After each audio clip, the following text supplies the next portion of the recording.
안녕하세요. 구약의 말씀들에 비추어 볼 때 나팔은 복음의 나팔입니다. 그리고 복음의 나팔을 부는 천사는 교회의 사자들입니다. 일곱 나팔에서의 재앙들은 하나님의 심판이 아니라 복음을 전하는 동안 사탄 편에서 행하는 전반적인 일들입니다. 이 내용들은 앞의 영상에서 나누었습니다. 오늘은 일곱 나팔 중 첫째 나팔에서 넷째 나팔까지의 말씀을 살펴보도록 하겠습니다.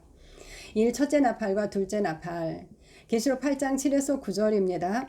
첫째 천사가 나팔을 부니 피 섞인 우박과 불이 나와서 땅에 쏟아지며 땅의 3분의 1이 타버리고 수목의 3분의 1도 타버리고 각종 푸른 풀도 타버렸더라. 둘째 천사가 나팔을 부니 불 부는 큰 산과 같은 것이 바다에 던져지며 바다의 3분의 1이 피가 되고 바다 가운데 생명 가진 피조물들의 3분의 1이 죽고 배들의 3분의 1이 깨지더라. 계속 3분의 1을 말씀합니다. 3분의 1은 일곱 나팔 중 다섯째 나팔과 마지막 나팔을 제외한 모든 나팔에서 재앙받는 대상들입니다. 그렇다면 3분의 1은 무엇입니까? 3분의 1의 재앙의 시작인 첫째와 둘째 나팔은 땅, 수목, 각종 푸른 풀 그리고 바다의 3분의 1에 내려지는 재앙들입니다. 그런데 바로 앞장인 계시록 7장에서 네 천사는 땅의 사방 바람으로 불지 못하게 막고 있었고 하나님의 종들의 이마에 인치기까지 땅이나 바다나 나무들을 해하지 말라고 하였습니다. 계시록 7장 1절 3절. 즉 하나님의 인침을 받기까지는 땅이나 바다나 나무들은 보호됨을 알 수 있습니다. 같은 말씀이 나팔에도 있습니다. 3분의 1을 말씀하지 않는 다섯째 나팔의 경우 땅과 풀이나 푸른 것 각종 수목은 해치지 말고 오직 하나님의 인침을 받지 않은 자들만 해하라고 말씀합니다. 계시록 9장 4절. 즉 인침받지 않은 그들의 땅, 풀, 푸른 것, 수목으로 상징되는 것은 보호됨을 알 수 있습니다. 이 두 말씀으로 땅이나 바다나 나무들의 해는 3분의 1에게 벌어지는 일인데 하나님의 인침을 받지 않은 자들이 하나님의 인침을 받기까지는 벌어지지 않는 일들임을 알 수 있습니다. 그렇다면 이 일들은 하나님의 인을 가진 믿는 자들에게 벌어지는 일들입니다. 3분의 1은 하나님의 인침을 받은 자의 상징입니다. 이 말씀을 뒷받침하는 구약의 말씀입니다. 스가랴 13장 8절 9절입니다. 여호와가 말하노라 이 온 땅에서 3분의 2는 멸망하고 3분의 1은 거기 남으리니 내가 그 3분의 1을 불 가운데에 던져 은같이 엄단하며 금같이 시험할 것이라. 그들이 내 이름을 부르리니 내가 들을 것이며 나는 말하기를 이는 내 백성이라 할 것이요 그들은 말하기를 여호와는 내 하나님이시라 하리라. 하나님은 온 땅에서 3분의 2는 멸망하고 3분의 1은 거기 남을 것이라고 말씀합니다. 그러므로 3분의 2가 멸망당하는 자들의 또 하나의 상징적 수라면 3분의 1은 구원받을 자들의 또 하나의 상징적 수입니다. 그 3분의 1이 주의 이름을 부를 것인데 하나님께서 들으실 것이라고 말씀합니다. 주의 이름을 부르는 모든 자가 구원을 받을 것입니다. 요엘 3장 23절. 하나님은 그들을 그분의 백성이라 하실 것이고 그들은 하나님을 그들의 하나님이라 할 것이라고 말씀합니다. 하나님의 인침을 받은 자들은 하나님의 백성입니다. 또한 하나님은 그들의 하나님이 되십니다. 하나님께서 그 3분의 1을 불 가운데 던져 은같이 금같이 시험할 것을 말씀합니다. 하나님께서 불 가운데 던져 시험하실 것이라고 말씀합니다. 하지만 성경은 하나님은 악에게 시험을 받지도 않으시고 친히 아무도 시험하지 않는다고 말씀합니다. 야고보서 1장 13절. 즉 하나님께서 친히 시험하지 않으신다는 것입니다. 그렇다면 누가 시험합니까? 예수님께서는 서머나 교회 사자에게 보내는 편지에서 마귀가 그들을 옥에 던져 시험을 받게 할 것인데 그들에게 10일 동안 환난이 있을 것이라고 말씀하였습니다. 계시록 2장 10절. 옥에 던지기도 하고 환난을 주는 자는 마귀입니다. 또한 물을 강같이 토하여 교회를 떠내려가게 하려 하는 자도 뱀인 마귀입니다. 계시록 12장 15절. 그는 교회를 박해하는 용, 유혹하는 뱀입니다. 복음의 나팔이 불려 말씀의 씨앗이 뿌려지면 그는 그 말씀이 열매 맺지 못하게 하려고 여러 가지로 방해합니다.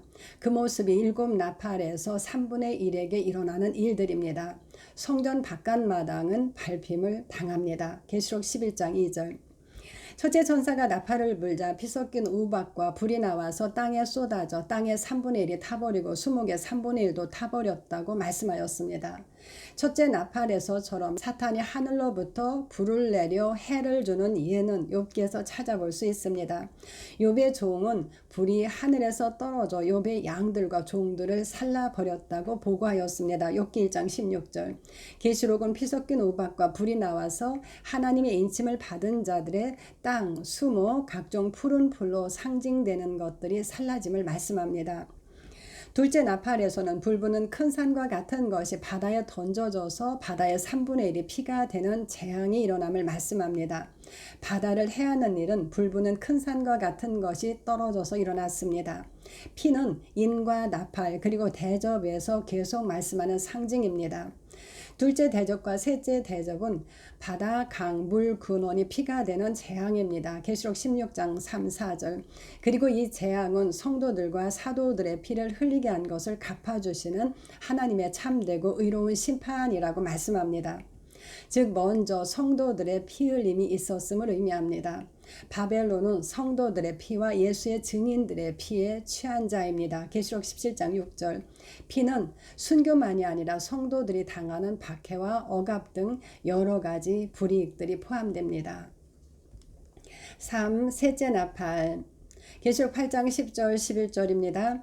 셋째 천사가 나팔을 부니 횃불같이 타는 큰 별이 하늘에서 떨어져 강들의 3분의 1과 여러 물샘에 떨어지니 이 별 이름은 쓴쑥이라. 물의 3분의 1이 쓴쑥이 되매 그 물이 쓴물이 되므로 많은 사람이 죽더라. 셋째 천사, 즉 셋째 사자가 복음의 나팔을 불었습니다. 횃불같이 타는 큰 별이 하늘에서 떨어졌습니다. 예수님의 오른손에 있는 7별은 7교의 사자입니다. 계시록 1장 20절. 별은 사자를 의미합니다. 그런데 횃불같이 타는 큰 별입니다. 뜨겁게 불타는 큰 사자입니다. 그가 하늘에서 땅으로 떨어졌습니다. 하늘은 믿는 자의 영역이고 땅은 믿지 않는 자의 영역입니다. 계시록 12장 12절. 주님의 사자는 복음의 나팔을 부는 자들입니다. 사탄은 그 사자들을 미혹하여 그릇된 것을 믿게 하고 그릇된 것을 가르치게 합니다. 열정적이고 큰 영향력을 끼치는 교회의 사자가 사탄에 의해 진리에서 떠나 땅으로 떨어졌을 때 그는 쓴 쑥으로 쓴 물을 만드는 자가 됩니다. 그는 진리의 말씀인 물샘을 이단 사상의 쓴 물로 만들어 사람들을 진리에서 멀어져 죽게 합니다. 요한일서 2장 19절입니다. 그들이 우리에게서 나갔으나 우리에게 속하지 아니하였나니 만일 우리에게 속하였더라면 우리와 함께 거하였으려니와 그들이 나간 것은 다 우리에게 속하지 아니함을 나타내려 함이니라. 요한은 많은 적그리스도가 일어났음을 말한 후 그들은 우리에게서 나갔으나 우리에게 속하지 않았다고 말합니다.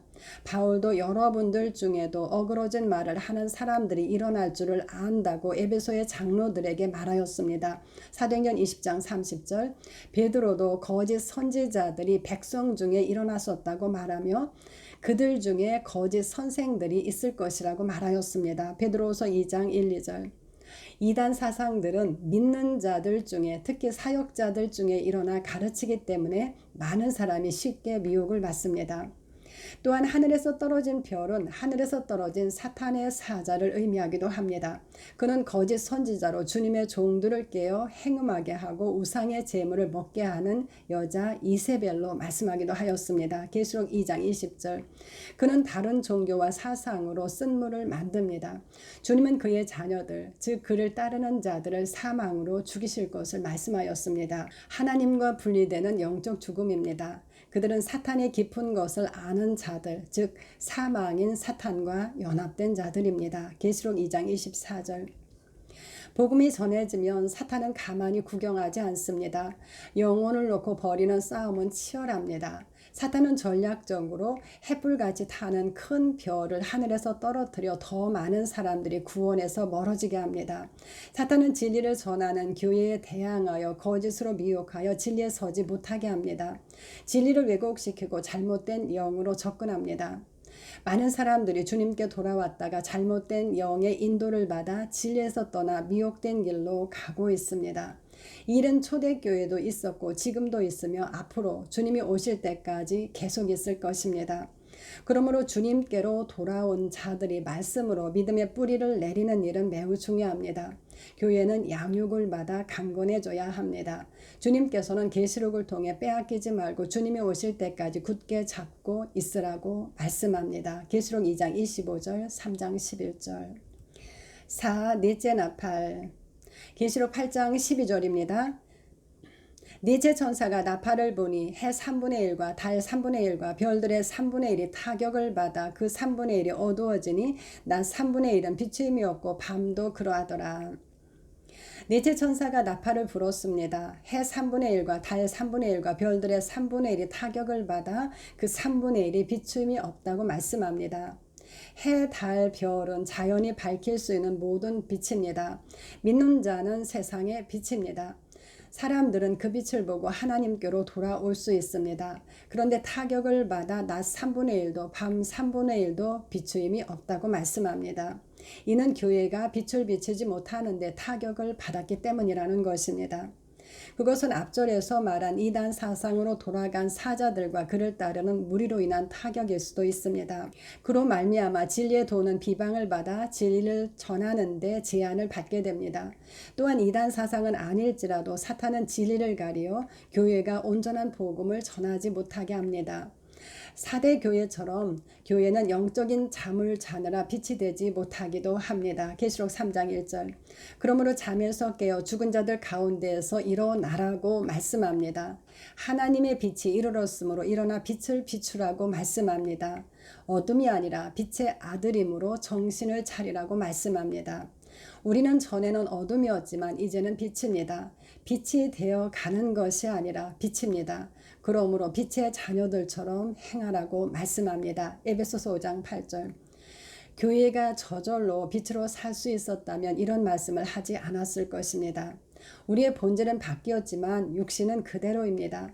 사탄이 사는 곳에 있는 그 영역은 그의 영향을 받기도 합니다. 그러므로 말씀은 우리의 육신을 어떻게 할 것인가에 대해서 많은 말씀을 합니다. 이렇게 첫째 나팔에서 넷째 나팔까지 살펴보았습니다. 상징들이라 많은 부분 정확한 해석은 어려움이 있습니다. 그러나 분명한 것은 복음의 나팔을 부는 동안 사탄 편에서 행하는 박해와 회방들입니다. 다음 영상에서는 다섯째 나팔에서 일곱째 나팔까지 말씀을 살펴보도록 하겠습니다. 감사합니다.